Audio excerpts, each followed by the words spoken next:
भारतीय सेना अब हाइब्रिड युद्ध सीखेगी। वो तय करेगी कि उसे कैसे साइबर वॉर करना है या साइबर वॉर से बचना है।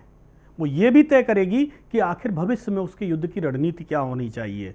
वो ये भी तय करेगी कि आखिर कैसे हम आने वाले एक अदृश्य शत्रु के सामने खड़े हों।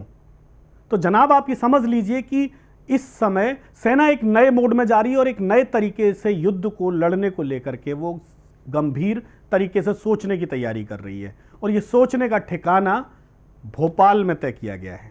नमस्कार, मैं शैलेंद्र तिवारी और आप देख रहे हैं सियासत गर्म है।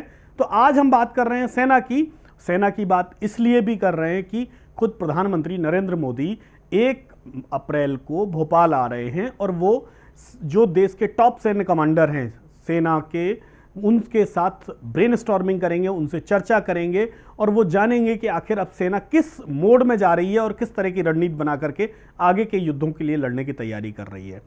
इस द कंबाइंड कमांडर्स कॉन्फ्रेंस के नाम से आयोजित होने वाली ये 3 दिन की कॉन्फ्रेंस है जिसमें देश के तीनों सेनाओं के विंग के जो टॉप कमांडर्स हैं वो बैठेंगे और वो डिस्कस करेंगे कि हमारा जो फ्यूचर वॉर होगा उसके लिए हम कितने तैयार हैं और उसके लिए हमें किस तरह की ज़रूरतें हैं, हमें किस तरह के युद्ध लड़ने हो सकते हैं या लड़ना पड़ सकते हैं, खासकर तब जब रूस यूक्रेन जैसा ये कि युद्ध 1 साल से ज़्यादा समय से चल रहा है, जब हम लद्दाख में एक कन्फ्लिक्ट लगातार झेल रहे हैं, पाकिस्तान की सीमा पर हमारा एक अलग तनाव है और एक बड़ा कोस्टल एरिया हमारे सामने हमेशा एक नई चुनौती दुश्मनों की लेकर के खड़ा होता है। इस बीच में एक नए तरह की चुनौती साइबर वॉर भी है और साइबर वॉर इसलिए कि रूस यूक्रेन के युद्ध की शुरुआत से पहले रूस ने साइबर वॉर की चुनौती दी थी।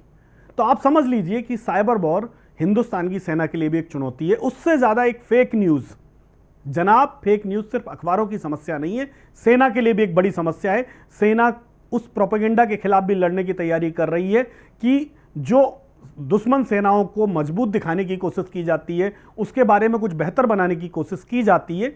तो जो टॉप सैन्य कमांडर हैं वो 2 लेवल पर इस बात का डिस्कस करेंगे। एक फ्यूचर युद्ध के बारे में कि फ्यूचर वॉर हमारा कैसा हो, भविष्य में हम किस तरह के युद्ध हमें लड़ने पड़ सकते हैं, उसके लिए हमारी तैयारी क्या है। दूसरा जो एजेंडा है वो ये है कि हम कैसे उन खबरों को रिटेलिएट करें, उन खबरों के खिलाफ खड़े हों जो दुनिया में भारतीय सेना के खिलाफ फैलाई जाती हैं या भारतीय दुश्मनों को भारतीय सेना का मनोबल गिराने के लिए प्रचारित की जाती हैं सोशल मीडिया पर।